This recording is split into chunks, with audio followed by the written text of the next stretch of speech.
Use more of that. Let's continue on. Let's go to Breaking the Flaw, calling from New Hampshire as well. Breaking the Flaw, you're on Free Talk Live. Hey, how's it going, guys? What's on your mind, dude?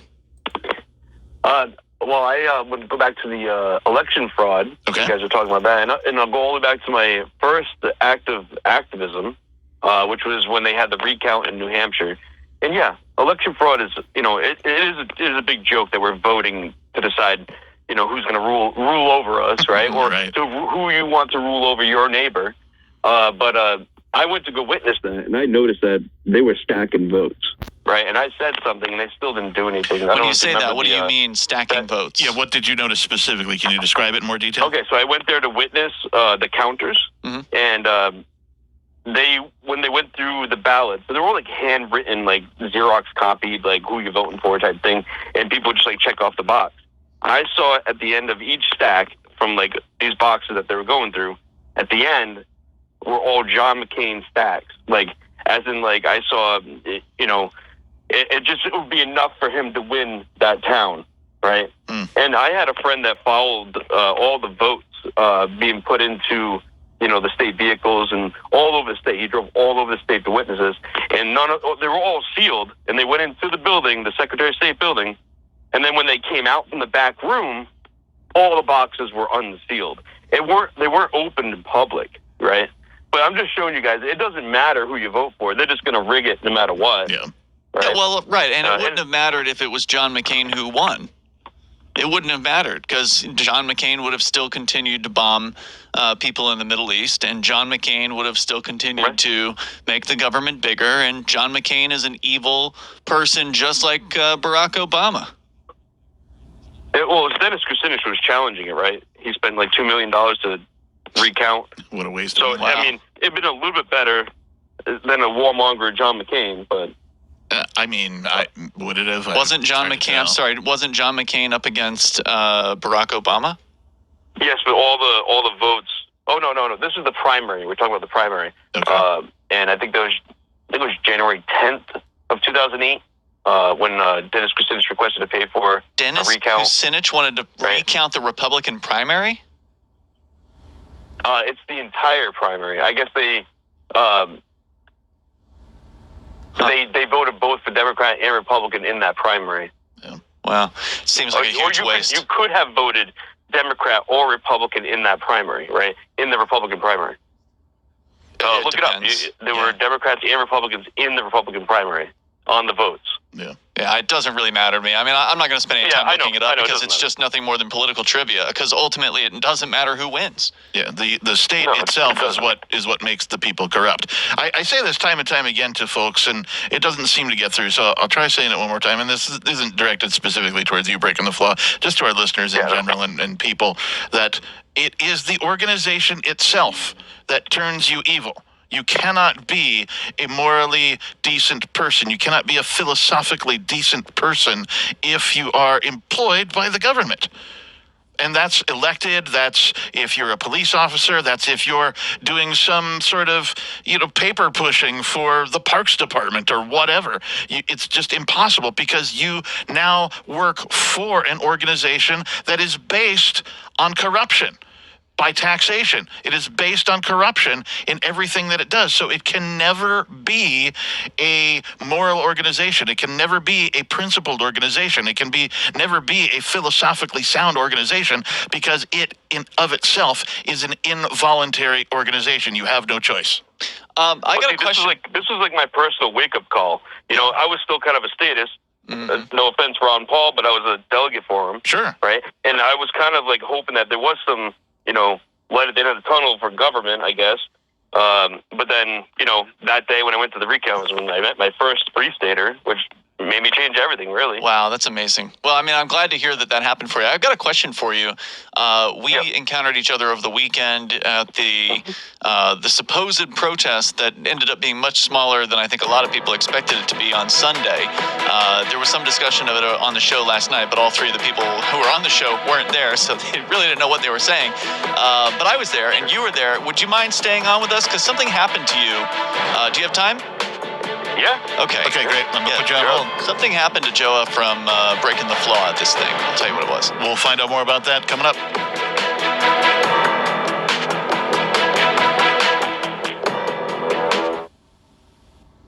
tired of government's murder.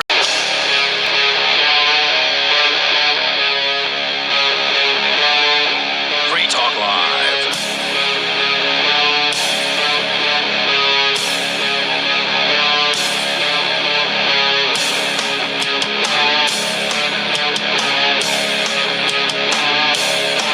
Yes, it is Free Talk Live. Our telephone number here is 603-283-6160. That is not a troll-free number. I got to say it. We're fine with trolls. 603-283-6160. If you would like to join the conversation, take over the airwaves, talk about whatever's on your mind. In the studio tonight, it's myself, the captain. And it's Ian. And we were talking with Breaking the Flaw. Let's just bring him back online.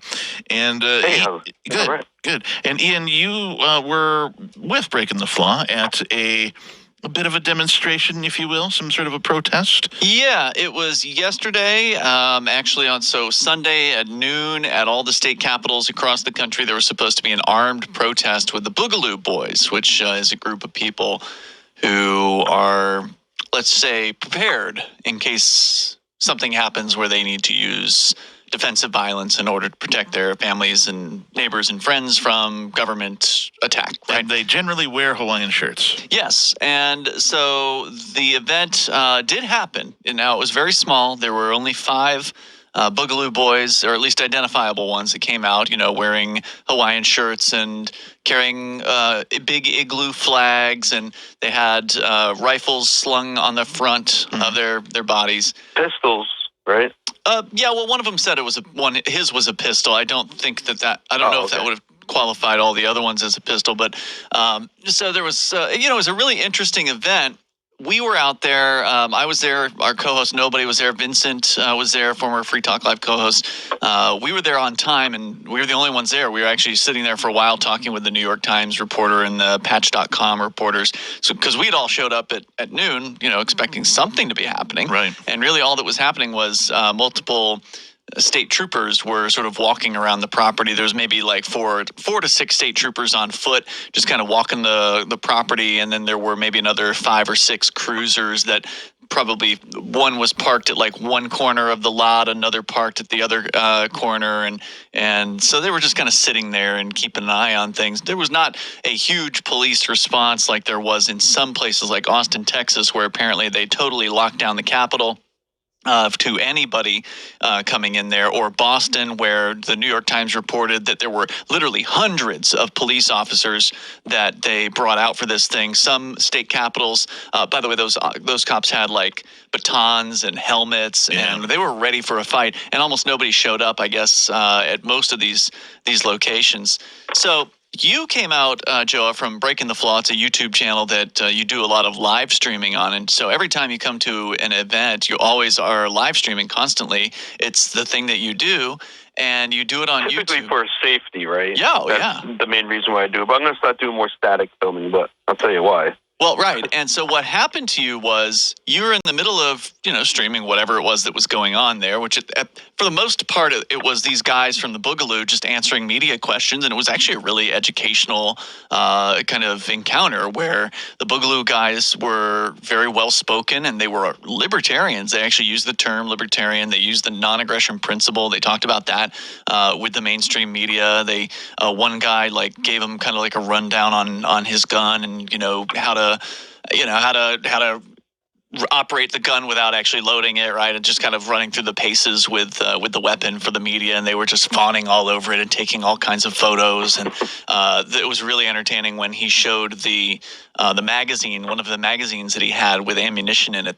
They went crazy over that and just started snapping a ton of photographs of he just kind of showed them the ammo end of the loaded magazine, and literally there were 5 news photographers that just zeroed in right on it and just started taking pictures. It was as though they'd never going seen prone on the ground. Yeah, Funny. yeah. Wow. It was like they'd never seen somebody with ammunition before who wasn't a cop, and that probably is true. Like most of these photographers are probably from Boston and New York, so they probably had never seen that before. Coming to New Hampshire, Their emotions were very still during the whole time, but once they show off their guns, they're going all over it. Oh yeah, and so at one point you noticed that your stream had been cut by YouTube.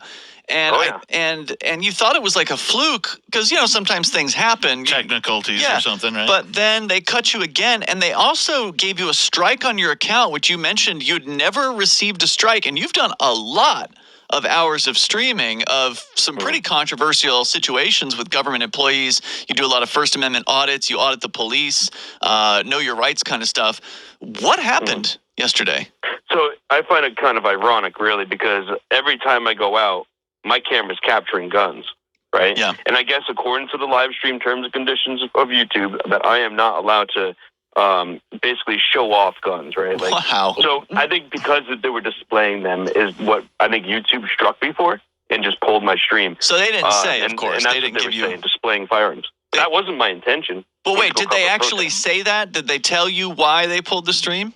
Yes. Yeah. Wow. Yes. That's insane. And I had two Hold streams on. pulled. Wait, is that specifically to live? NH Now that was there got pulled too. Is that specific to live streaming? Because I mean, I've seen plenty of gun videos on YouTube. Just gonna say, I've been on YouTube in the last couple of days, literally looking at guns, right? Like reviews and unboxing, or how shooting, all that kind of stuff. I have been on YouTube and I've seen at least pre-recorded videos, literally showing off guns. So, is this specific to live streaming? Yeah, specifically to live streaming, not to display or show off guns. Ludicrous. But this wasn't just happening to me. Like I said, it happened to Press, NH Now, another YouTuber here, Cop Blocker. But it happened to everyone across the country at these protests specifically that we noticed.